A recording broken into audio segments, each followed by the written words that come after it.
I'm so excited to have the chance to talk about how skills-based volunteering can be a powerful tool for your professional development over the course of the next hour. I truly believe in the power of volunteering to learn and grow. And by joining today, you all have expressed that same interest. So we're so grateful to have you and that you've taken the time out of your day to join us. So some logistics before we get too far. I wanted to share a little bit more about the event. We will be recording this event. You'll see that at the top there. So no need to scramble to take any notes. We'll make sure to share the recording, our slides, any resources that we've shared in this conversation, and some additional tips in a follow-up email. So keep that in mind. I'm also joined by my lovely colleague, Kristen Maiku, who is helping me with my support behind the scenes for today's event. So Kristen will be helping me with monitoring the chat. So feel free to drop your questions and comments throughout our conversation. Additionally, you'll see that there's a transcription turned on. If that's not something you want, you can turn it off using the settings icon. But again, everything will be recorded and shared out to you, so we're really excited for that. During our discussion today, our main goal is to do a deep dive into how skills-based volunteering can contribute to your professional growth. So to do so, we'll spend the bulk of our time together digging into the value of volunteering and walking through some strategies you might consider to identify your goals and weave volunteering in as a key part of that development. And I know we have folks joining us in all stages of their careers, from young professionals just getting started to professionals looking for their next big opportunity and everything in between. So we've tried our best to build this conversation so that there's hopefully some takeaways for everyone. And before we get into the heart of our discussion, I'll start with a little bit of context about Taproot for those of you who are learning about us and hearing about skills-based volunteering for the first time. And after this brief background, we'll dive right into our conversation of professional development. We'll share some stories from our volunteer network and our experience in work as the leaders in pro bono consulting in the field. Then we'll share some frameworks to shape your professional development journey. And we'll end with some tips about how to bring volunteering into professional development and how to showcase your experiential learnings from volunteering. We'll also leave in some time for Q&A, but as I mentioned, feel free to share questions. I see people introducing themselves already in the chat, so keep that coming throughout, and I'll do my best to get through everything at the end. All right, so not only is this a space for learning, but it's also a space for community. Connection is core to our purpose for events such as this. So I'd love to take this moment to hear who's in the room. I know folks are already taking that opportunity in the chat, and I'd love for you all to be able to connect in this way. So keep dropping in notes with your name, where you're joining us from, maybe what inspired you to join today's event, and I love to keep that coming. And while you do so, I'll share a bit about myself. So I'm Grace Litsu. I use she, her pronouns, and I'm a manager on our pro bono services team. I'm your go-to for pro bono consulting with Taproot. So you might have already received some emails from me if you've signed up for a Taproot Plus account. And I'm joining you all today from Denver, where I call home. I find myself at Taproot because I deeply value the experiences, compassion, and relationships that I've gained through skills-based volunteering. And I'm really excited to share this passion with you all this morning. I'm loving the introduction, so please keep them coming and keep the chat active throughout our conversation today. But let's get started. I want to dig into some background about Taproot first. So as you may know, Taproot is a nonprofit that exists to support our fellow nonprofits. So Taproot was founded as a nonprofit, a certified 501c3 in 2001. And our reason for founding was that there is this massive resource gap that's present in the social sector. Organizations on various levels with different budgets and mission areas might have the solutions to our world's most pressing social challenges, and sometimes don't have the resources or staff capacity to carry out that mission to to their fullest extent. So Taproot really exists to democratize access to resources for nonprofits, again, regardless of mission area, budget size, or years that they've been in operation, which are often barriers to receiving support. And this is where volunteers like you come in. At the core of our values is the belief that everyone has unique skills that can be shared to carry social impact forward. Whether that's your experience in coding websites or your experience with strategic planning, we believe that you've got something to contribute to our mission to support nonprofits and to serve their communities. And we've mentioned skills-based volunteering a few times already in our conversation so far. So I wanted to take the time to get into the specifics of what this means. We define it as a donation of one's abilities, talents, networks, and resources to social good organizations. You may also hear it referred to as pro bono consulting, which you may be most familiar with from the legal field, which has a really well-established ethic of donating professional capacity. But why stop there? As I mentioned in the previous slide, Taproot recognizes that all professionals have valuable skills that they could offer, and we're really working to make sure that pro bono is a core aspect of every field. As a big part of our conversation today, we'll discuss the benefits of skills-based volunteering to you all as professionals, but it's also important to recognize that this is a mutual benefit. It's a form of service that involves sharing your capacity and also gaining some insights and community from nonprofits. So for nonprofits, working with skilled volunteers fills experience gaps, and it gives them more tools to do the things they're uniquely great at, which is often serving their communities. So skills-based volunteering is a great way to help organizations build their capacity and be able to be as sustainable and as possible to serve their communities. Skills-based volunteering is also a way for you and a nonprofit to build lasting connections. While not expected or required, it's common to see volunteers and nonprofits develop strong relationships that extend beyond their initial work together. We've heard stories of volunteers becoming advocates, board members, and even staff members, which really goes to show the value of skilled volunteering to build community and to expand networks. And that's honestly one of my favorite parts of being able to witness volunteers and nonprofits work together. The nature of skills-based volunteering also involves upskilling and helping organizations improve their operations. So beyond sharing valuable expertise that contributes to sustainable growth and beyond your volunteer partnership, there's a very tangible financial value to this kind of engagement. So Taproot has actually been able to establish what that financial value is, and we've worked to come up with an average hourly benefit of your donation of time and skills. So every hour that you donate expertise is worth $220 and can go a really long way to support resource-strapped organizations who might not otherwise have the ability to bring on talent to fill these capacity gaps. So there's a lot of really tangible benefits, not just to the volunteer, but to the nonprofits as well for skills-based volunteering.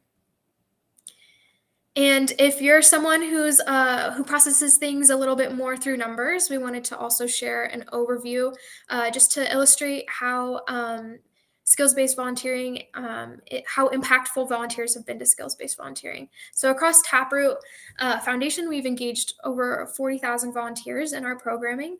These volunteers have collectively donated over 1.9 million hours of their time, which is incredible, and have delivered over $320 million in impact to over 19,000 social good organizations. So in my mind, those numbers are really incredible and demonstrate a really wonderful impact.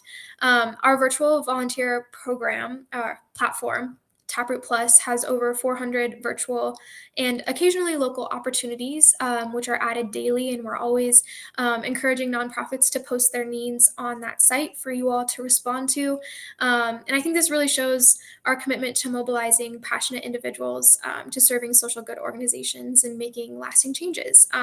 This is a massive movement, and it's a network that we hope you all feel like you're a part of, especially by joining us today. Okay, so now that we have all that context in place, as promised, let's dig into how volunteering supports professional growth. So I wanted to start with a story from our volunteer community. Earlier this year, we had the chance to hear from a dedicated volunteer in our network, Caitlin Cole, who joined Taproot with the explicit goal of growing her portfolio and growing her skills for her own business. Um, Caitlin started a business and became a full-time freelancer, and her agency is called Resonate Studio. Part of her goal in joining Taproot was to build her portfolio and grow her skills so that she can bring in more business to Resonate. And like all of us, Caitlin shared that as a young professional, she felt that she was struggling with imposter syndrome, and found herself questioning her own abilities and even her own worth as a professional. And as Caitlin was transitioning her agency into a full time freelance, she knew she had to find ways to combat these feelings. Um, and the one way she thought that she could do this was joining Taproot as a volunteer, and trying out new approaches through her projects with volunteers, to keep that learning mindset, and continue growing. Caitlin shared that she found a pathway to confidence through volunteering, and that she valued the way skills based volunteering allows you to make an impact while learning and growing. And I imagine many of you can resonate with Caitlin's story, and with the desire to dig deeper into your existing skills, to grow confidence in other skills. And she's proof that this approach works. And so we're grateful to her for sharing her story with us. And here's the reasons why it works. Here are just some of the many values of volunteering to grow professionally. And I wanted to dig into each one a little bit more. And so, resume and portfolio building is something that's kind of how you showcase the value of your volunteering. And we'll dig into some tips about how you can put that on your resume, and make sure that you're sharing about your expertise that you've gained through volunteering. But what this does is it shows where you might have experience gaps. You can fill that with volunteering and kind of show the story of your experience, and add to that with volunteering. It also can show career pivots through relevant volunteer projects. So if you're looking to get into a new field and you want to gain some experience within that field before jumping into job exploration there, you can show your interest by doing some volunteering within some different areas. It's also ways to add real world examples or case studies to show the quality of your work. As I mentioned from Caitlin's story, one of her main goals in volunteering was to help build her portfolio. And so, with the permission of the organizations you're working with, you can share the outcome of your work with potential new work, or as you're growing within your current role. It's a way to showcase the tangible outcome of the skills that you're trying to grow. It's also a place where you can put those soft skills that you're also growing, and I'll get into that as I talk through the rest of these kind of values. One of the other things we like to mention, and this is again one of my favorite parts of volunteering that I highlighted from the beginning, is the mutual aspect of it. It's a great way to expand your network. So when you're working with organizations, you're learning about other kinds of fields, other kinds of work, and you're also getting exposure to professionals across industries. So that can be really helpful to have that kind of cross sector network. And it's a good way to meet potential mentors, collaborators, or even partners that you might be able to go back to as you continue through your professional journey. Um, it also might open up additional growth opportunities. So I mentioned that volunteers sometimes, beyond their initial work with an organization, will become board members or maybe even staff members of the organization they worked for. And while this isn't always an opportunity that comes out of volunteering, it's definitely a benefit. And if you're not a board member from the organization you work with, they might connect you to someone else if that's something you're interested in. So that's a part of that networking piece. It's also a way to join mission-driven communities that align with your values. So beyond the professional aspect, having relationship opportunities with communities that are kind of outside of your own, and expand your network in that way. Kind of combating that isolation or loneliness epidemic that we're hearing so much about. It's a good way to dig deeper into your community and learn more about who's around you. And we'll also jump into this a little bit more, but one of the ways that you can showcase your expertise is by getting referrals or endorsements from nonprofit partners. So you can ask for letters of recommendation or LinkedIn endorsements, and it's a good way to have someone else in your corner behind your work. Another benefit is career exploration. So I talked about that piece of it expands your community, but it also is a way to explore new industries or even new functions of your skills that is a little bit more low risk than maybe in your current role, but very high impact. You can test out roles, industries, or sectors. For example, if you're looking to get into the nonprofit sector, you can learn how to translate your corporate skills into the nonprofit sector through volunteer work. It's a great way to kind of dip your toes into different kinds of work. And it can also help you clarify your long-term goals by discovering what type of work energizes you. So maybe you have an experience through volunteering that you would have never considered as in your job search. Maybe you're seeing something about strategic planning and you jump into an opportunity there, and then you see a role come up around that has that as an aspect of it, and maybe you would have never known that that's something you're interested in, and this is definitely a way to find those other opportunities. And this is kind of understated, but it's a way to demonstrate your skill development. It's often talked about in hiring that there's an experience gap, and I think this is also a piece of that resume building or portfolio building. There's you have your skills, and then there's kind of sometimes a gap to where you want to be, and so this is a really wonderful way to acquire the necessary skills and experience without having to have a job for a couple years in that area. You can gain that hands-on experience in areas where you really want to grow.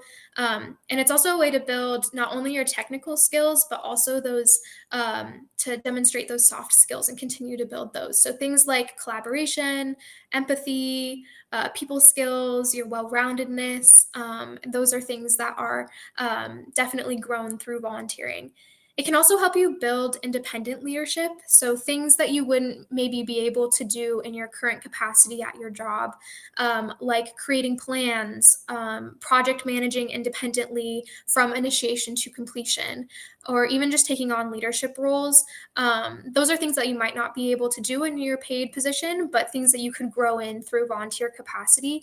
And it helps kind of demonstrate that you're eager to get to that next place. And then personal fulfillment is an area that I think is often overlooked when it comes to the values of volunteering. But it's really important to find things that are personally fulfilling to help build your career resilience. Burnout is definitely a factor it comes in and can thwart your path. So finding things to help combat that burnout by connecting with passion and purpose can be really important. And it's like I've kind of mentioned through the expanding network and career exploration. It's a way to be in community, and it improves your work-life balance through meaningful engagement. And then also, like was underscored in Caitlin's story, it's a way to increase your confidence. It helps reinforce your abilities by using them in meaningful context or maybe in different ways, and helps you kind of be able to be creative within the bounds of your skills, which can help build your confidence for solving challenges, and even in unfamiliar environments. So you might never have worked in a nonprofit before, and you can kind of work through that creative process of problem solving in the new environment. And in a way that allows you to get positive feedback and validation outside of your day-to-day job, which can really help kind of keep pushing you forward to achieving your goals. Another one of our volunteers shared that working on volunteer projects helped them remember the things that they're best at. It gave them opportunities to flex their skills and also an opportunity to get validation that there are people and organizations out there who can benefit from your experience. So that confidence boost is always welcome, in my opinion, and definitely a value of volunteering. And beyond just what we believe at Taproot, there are real values outside. We have seen that hiring managers are looking for this kind of volunteer experience. So, in an impact survey done by Deloitte, they found that 82% of hiring managers are hiring influencers, people who are involved in the hiring process, are more likely to choose candidates with volunteer experiences over those who don't have experience in volunteering. And 92% of respondents felt that volunteering was a way for people to build broader professional skill sets. So it is really tangibly shown to improve your skills. And the people who are on the other end of looking at your resume also can see that through the experience shown on your resume. And they also have kind of highlighted through this survey that it's a way to stand out. The respondents estimated that only about 30% of resumes that they see actually feature volunteer experience. So it's something that kind of demonstrates that you have kind of a well-rounded experience and also are interested in giving back, which can be really valuable in setting you apart.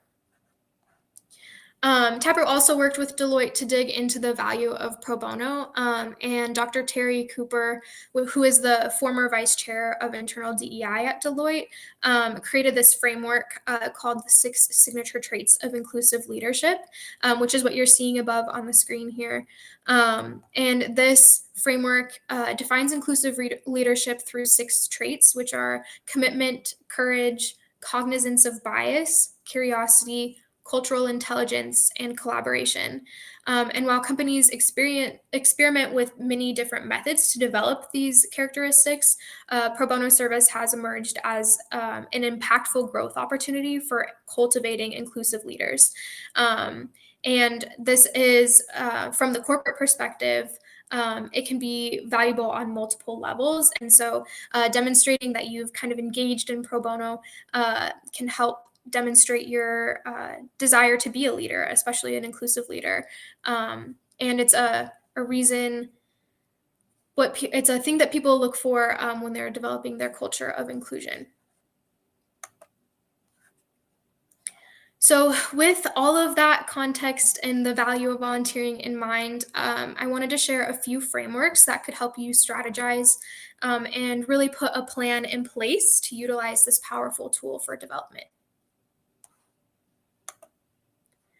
So I wanted to start by introducing this model called the GROW model. And this is a coaching model that's a really good framework for reflection and kind of getting all of your thoughts organized around professional development.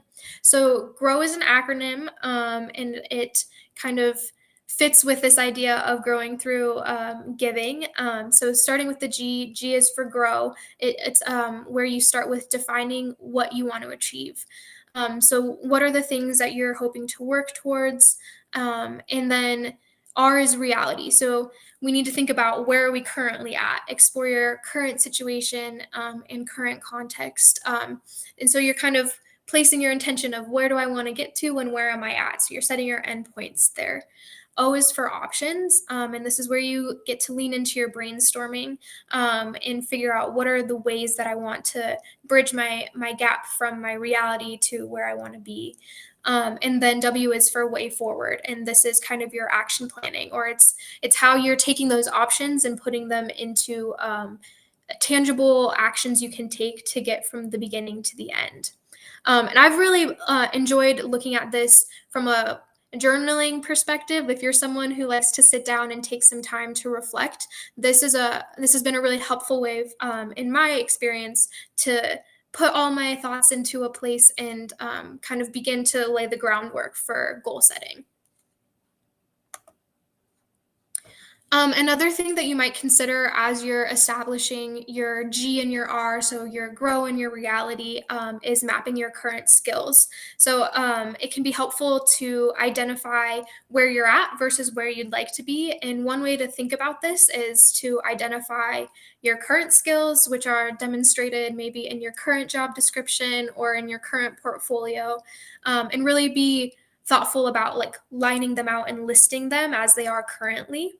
And then you can compare them to your desired skills or things that would fill future roles, or even if you have a job description that you're striving for, identifying where your gaps are and where the skills that you'd hope to grow to are.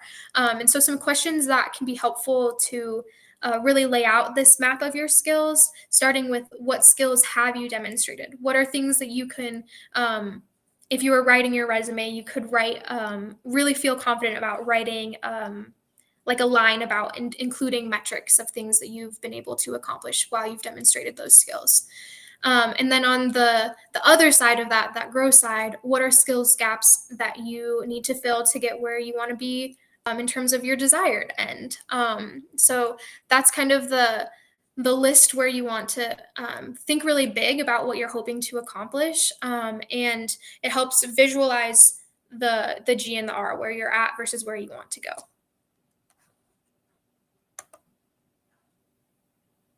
And after you've kind of defined where you're at and where you want to go, and done a little bit of reflection about where this is leading you, you can put a plan into place. So one way to get your way forward is to utilize this learning model, which is called the 70-20-10. This is a rule that kind of structures development and can help you really think about, what do I need to do tangibly to get to where I want to be. And so it kind of outlines 3 different types of learning, and it puts a framework in mind of like how much time should you spend on each bucket of learning. So starting with experiential learning, this learning model emphasizes this as kind of the core piece of learning. Getting that hands-on experience is really how you grow into what you want to do. So this is where volunteering is like the perfect fit, and it should be about 70% of your growth plan should be experiential learning. So these are things like stretch assignments, taking on new tasks or roles, but also you can use those kinds of ideas to help you find the right volunteer opportunity, because that's how you're going to kind of demonstrate through doing, and spend a lot of time here with the learning by doing. And then that next category is also something that we touched on as a value of volunteering, the social aspect. So this is your working together with someone else. It's the bucket that gets you with your talking with your mentors and kind of connecting with others to get feedback. It involves peer collaboration and networking, and this should take up about 20% of your learning plan. And then finally, that 10% bucket, which I don't know about you all, but in an educational setting, this 10% is something that often takes up the biggest bulk of your learning. And then when you kind of are putting together plans, sometimes the experiential falls behind. But really, this is just the cherry on top of your experiential learning. So things like certifications, classroom training, workshops, all of those things kind of sit just at the top of your learning plan. But these are things that I think are also kind of opened up or made visible by your experiential learning. So it can also help you identify some of those gaps that maybe you don't have any sort of background to help you fill. So those are things that you need to go find the resources to really dig into deeper. And in terms of putting this in the context of skills-based volunteering, this model shows that volunteering can count as on-the-job experience, which is a major part of that 70%. And it gives professionals a chance to stretch into new roles, industries, or leadership experience. And also you're kind of able to sometimes volunteer alongside others, or even just in the interaction in a one-on-one kind of project setting. It allows you to support that 20% by learning through feedback and connection.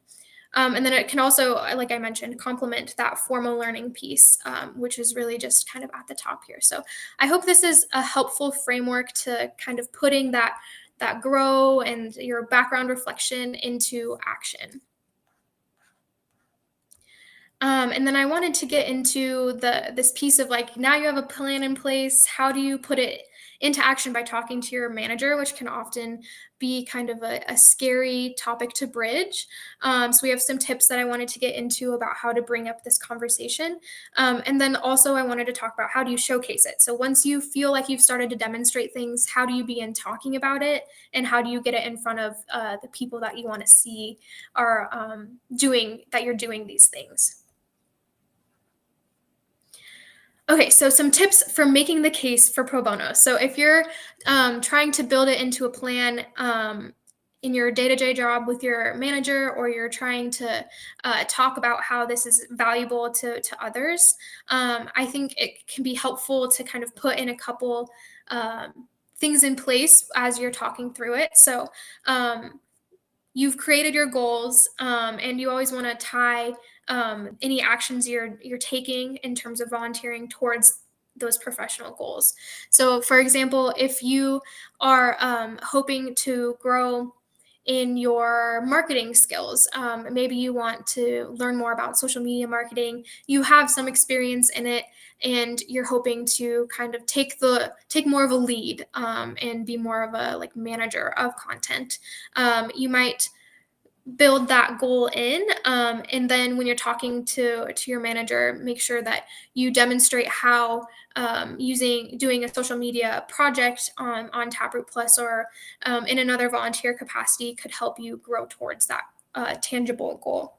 It can also be helpful to tie volunteering to company values. So if your company has values around community, impact, DEI, or even employee engagement, highlighting that alignment can be really helpful to kind of getting the buy-in from your manager. And also you can point back to that inclusive leadership framework. You know, you're building those 6 C's and trying to grow in your leadership, which isn't just about your personal growth, but it's also about creating a culture of growth at an organization. And it can be you can be an example to other employees of how they can grow and how they can connect with others. You can also frame it as a learning opportunity. So, core to all of this is a learning and growth mindset. And you can reference that learning model. You know, you've created this really tangible plan by using those frameworks that I talked about. So, you can kind of be really specific about how experiential learning is impactful, and the value of it as you're talking to people about pro bono. And then you want to showcase the business benefits. So outside of just your personal fulfillment and your own personal growth, there are clear benefits to the business, and we don't want to shy away from being explicit about what these benefits are. It can bring valuable insights back into your role. So this cross-sector collaboration and kind of bridging other gaps that are outside of your day to day can help you be more agile and creative in your current role. It can bring in new challenges or leadership styles. That's kind of that exposure piece that can be really valuable internally. And it can help you share fresh perspectives from your problem solving and how you've kind of had to do that with nonprofits through volunteering. It also improves things like communication and project management. Again, all those soft skills, and making sure that you're being really explicit with managers about how those skills are grown through volunteering can be really helpful. Um, and then another thing, I think I received a question before this event about like how do you build this in. Volunteering can take a lot of work, and you're maybe have a busy schedule. Maybe you're balancing your current day job with what you're trying to look to grow towards. And I think the advice I have about that is start small. You can ease some of these concerns by proposing a manageable starting point. So we have flexible options on our marketplace that are project based, but also some that are just 1 hour consultation calls. And that's a great place to start in terms of assessing problems and talking a nonprofit leader through how they might address them. And even in that 1 hour, you can make a lot of impact and also grow in your own skills through that, just that small touch point. So sometimes it can be helpful to show that it's not going to be too much of a commitment on your end, and it's just something that you want to build in as part of your regular growth routine. And then, of course, you want to report back. So once you've started this conversation with your manager, you always want to make sure you're coming back to it to share how your insights are helping you grow, and be really tangible about that in your conversations as you come back. All right. And then getting more into how do you showcase these skills. So Taproot has put together a guide to including skilled volunteering experience on your resume and LinkedIn profile, and that can be found on our website. We'll also make sure to share that out following this event. But in proactively including pro bono in your professional development conversations with your manager is what we just talked about. That's one way to bring it in, but we want to make sure you're adding it to your LinkedIn. So you'll consider, in order to put it on your LinkedIn profile, there you can add a section, and you can add volunteer experience. So there's on LinkedIn, there's the capability to have specific volunteer experience kind of alongside your professional experience. And in doing this, you'll want to put the organization as Taproot and the nonprofit you're working with. And then you can put the role as Taproot skilled volunteer. And I think that skilled volunteer is a good distinguisher that helps people kind of at a glance see what kind of volunteer you were. And then you want to include a description. So something like, I volunteered through Taproot with X organization name and provided support in X skill area, and including activities from the project description or from the session description that you worked with the nonprofit on. And this is a good way to put that kind of in a short format on your LinkedIn. So when people are seeing your experience overall, they can see that you also volunteered. It's also helpful to add a volunteer section to your resume. So specifically on your resume, you can kind of include it in a couple of different ways. You can include it kind of through that soft skills section if you need to put more information about how volunteering has grown your soft skills. Volunteers jump into unfamiliar projects and hit the ground running. So navigating personal dynamics with new people are kind of things you can list, making the most of often limited resources, and finding opportunities for success in challenging situations. Those are some things that you can highlight through that soft skills section on your resume, and how volunteer can help you grow that. And I know Kristen just dropped the link to this blog in the chat, which goes into more detail about how to add things to your resume. You might also consider putting a specific section around volunteering, and this could include either volunteering or consulting or freelance experience, and this section could be specific to your Taproot engagements. And when you're doing this, you want to think in numbers, right? So quantify your volunteer experience and include specifics on the impact that you've been able to make through your volunteering.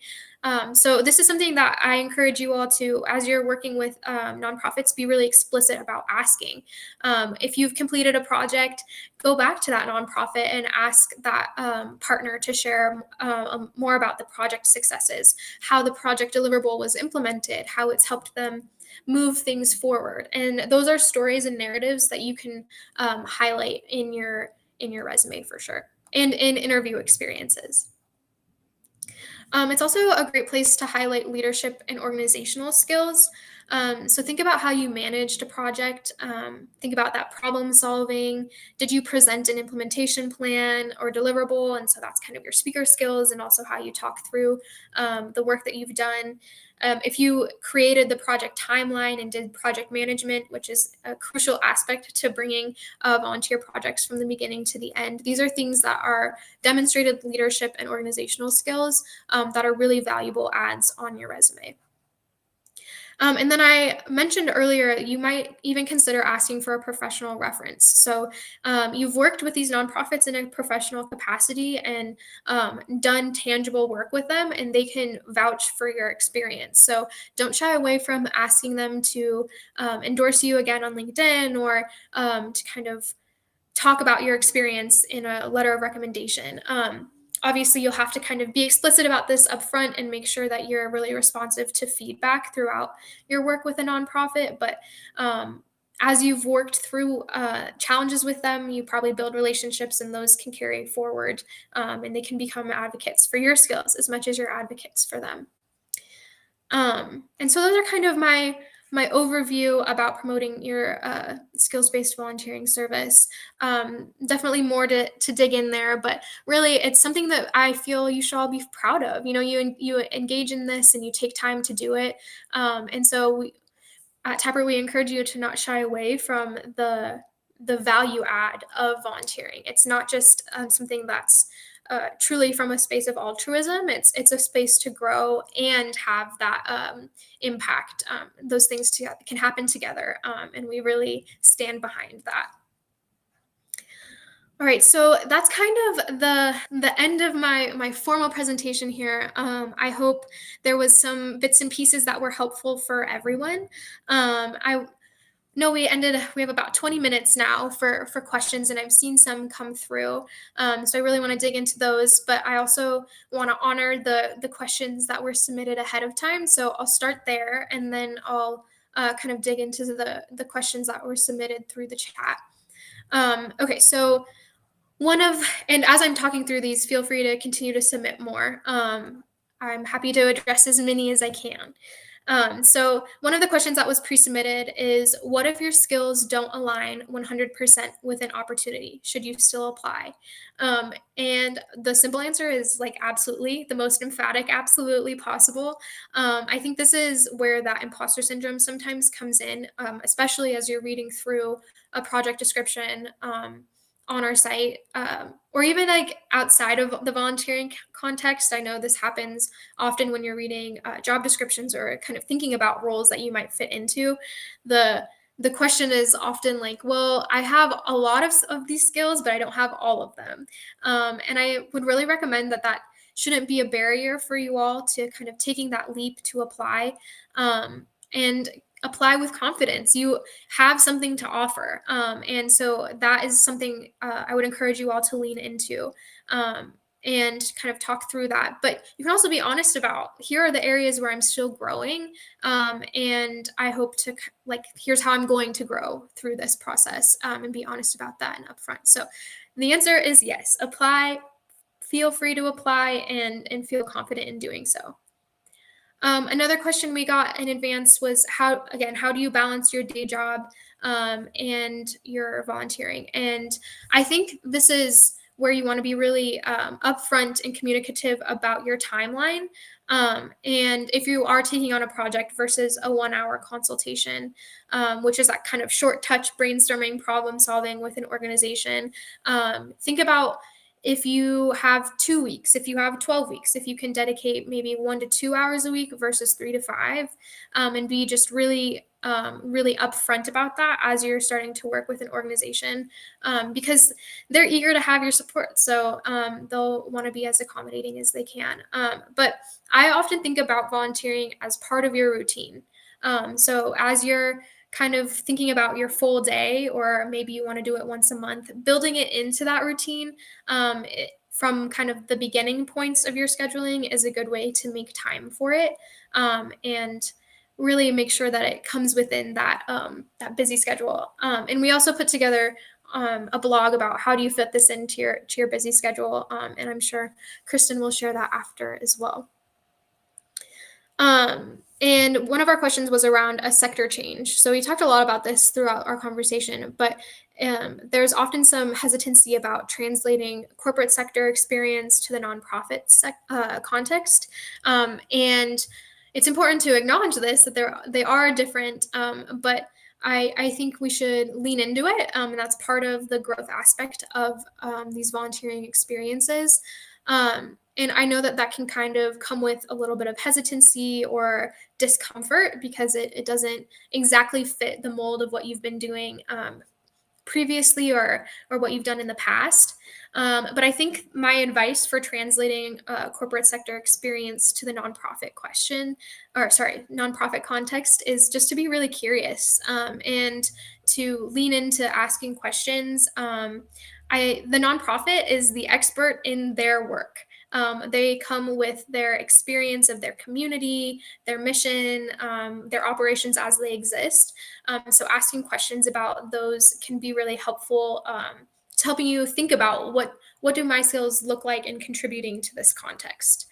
Um, Another question that was submitted before kind of gets at that if we're looking into a new skill, how should we use a 1 hour consultation versus a multi-week project?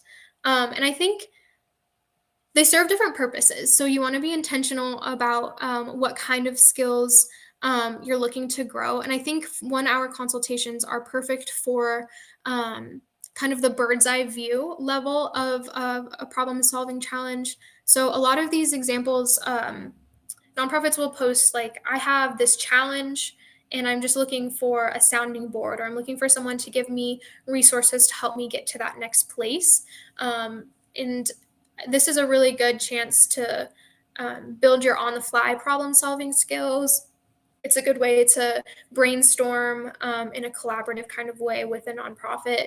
And it's also the perfect example of problem solving. So a lot of the soft skills come through in 1 hour consultations and some of those more strategic thinking skills versus a multi-week project would be putting your tangible technical skills into action alongside some of those soft skills. So I think that's how I would kind of describe how your skills growth is a little bit different between those two models.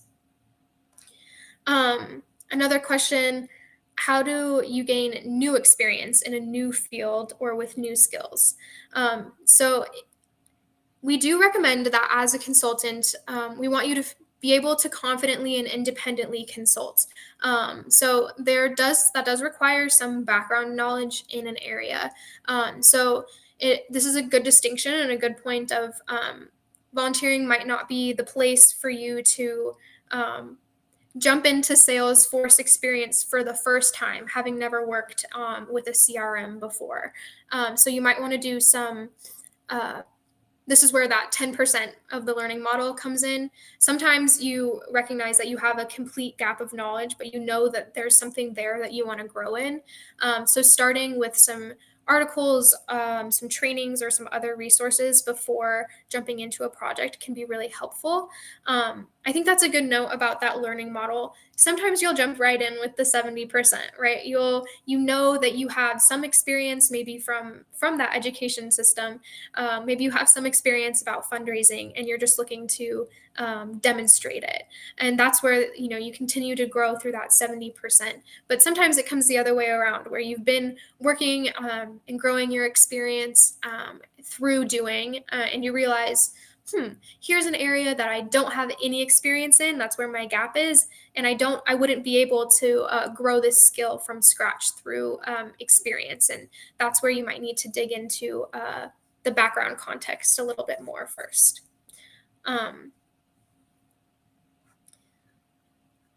Another question, could you give an example of how the new skills building would look like in a 1 hour opportunity? Sorry. We touched through that, but we can always kind of jump in more if there's other questions around consultation versus a multi-week project. Here's a more kind of tangible question about the Taproot Plus kind of platform and program. The question is, does each volunteer nonprofit pairing get a Taproot case manager? So this is a really good question about project management. So Taproot kind of is really the liaison. We serve as the connecting point between nonprofits with needs and volunteers who can serve those needs. And these are this kind of connection piece is our jumping in point. But once you connect with a nonprofit, it's really kind of up to you to manage it, up to you and the nonprofit to manage it kind of independently. Taproot has some resources to kind of help guide that project management, but we don't actively jump into every call with you and kind of help scope through the project. So that's kind of another aspect of the growth is figuring out how to build out a scope of work, putting together a timeline, and we have some resources that could help kind of work through those questions in the exploration with the nonprofit. One of those is the Pro Bono Project Guide, and we can make sure to share that out afterwards as well. But this kind of it walks you through some questions to ask in the interview phase to make sure you're setting yourself up for having the broadest context of the nonprofit possible. It walks you through some questions to ask about the project description to kind of nail down with the nonprofit what they're looking for from the multiple week engagement. But ultimately, the project management kind of comes down to you and the nonprofit. Looking at some others.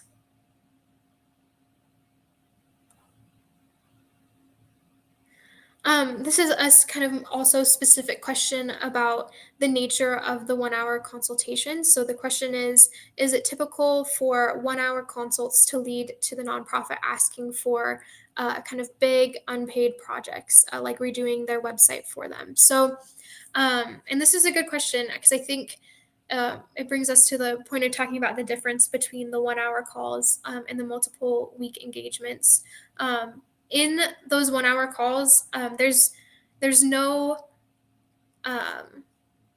you're not required, there's no requirement to move on with the nonprofit after that 1 hour. The purpose of those calls is to provide advice, to dig into a specific topic with a nonprofit who might not have expertise in that area and help them figure out a little bit more about that topic. And this could involve talking about what their next project might be. But there is no obligation for you as a volunteer after that 1 hour to move beyond that, that engagement with the nonprofit. So if they want to post another project, if they want to go outside of Taproot Plus and bring on a consultant externally, they're welcome to do that. But something like redoing their website was like kind of the specific example, which is can be a large project. We do allow nonprofits to post those kinds of needs as projects and unpaid projects because sometimes we'll get volunteers who are eager to do those kind of big projects that take on a lot of time. But they're also welcome to go and bring in other talent as well. But after a consultation, that is not the expectation from you.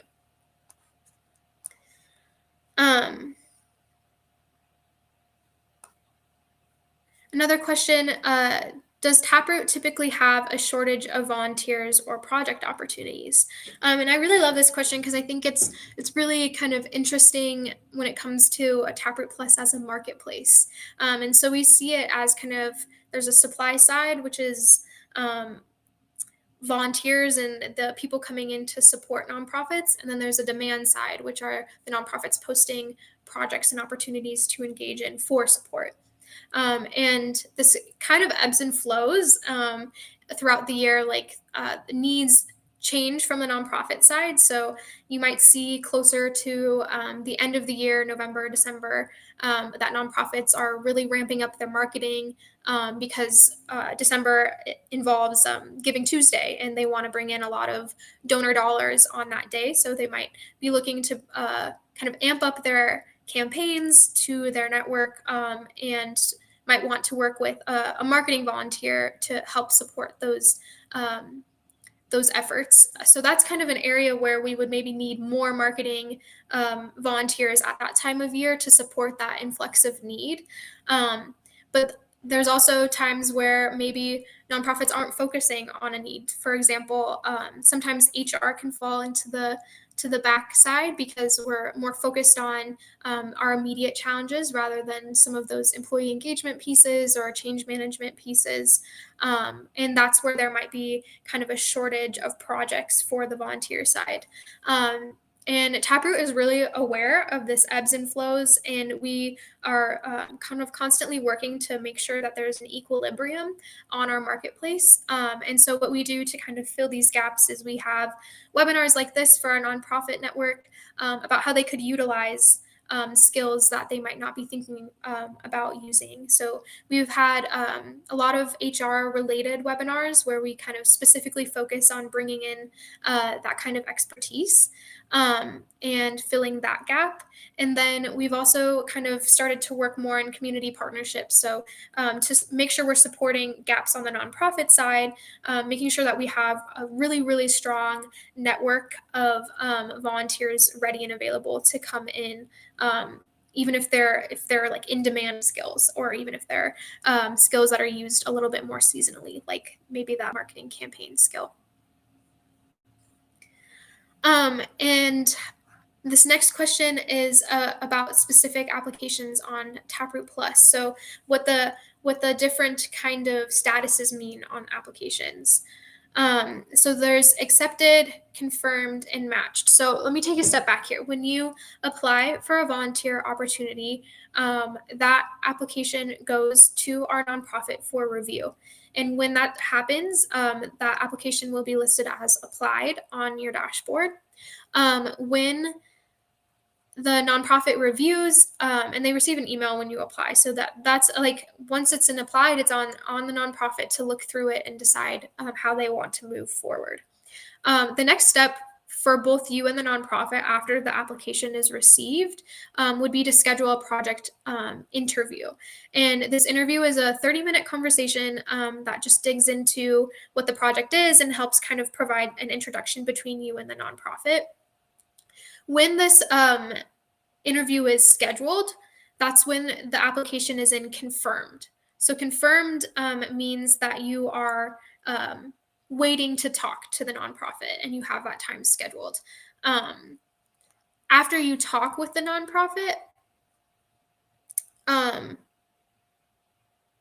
the nonprofit decides if they would like to move forward with you, that's when that project is matched. And that's how kind of you move forward there. And if you're interested in learning more about the specifics of Taproot Plus, I would encourage you to attend an upcoming office hour so we can kind of dig into those questions kind of more specifically. This next question is about how does a nonprofit engage with Taproot if they have a need. So I also will recognize that I think Kim responded to this, but there might be some volunteers who are in the room and some nonprofits who are in the room. And if you're a nonprofit who is interested in getting support, you can create an account just like a volunteer, and we'll respond to that. Are there any other questions that I can answer kind of at this time? I know we're coming to the end of our hour together.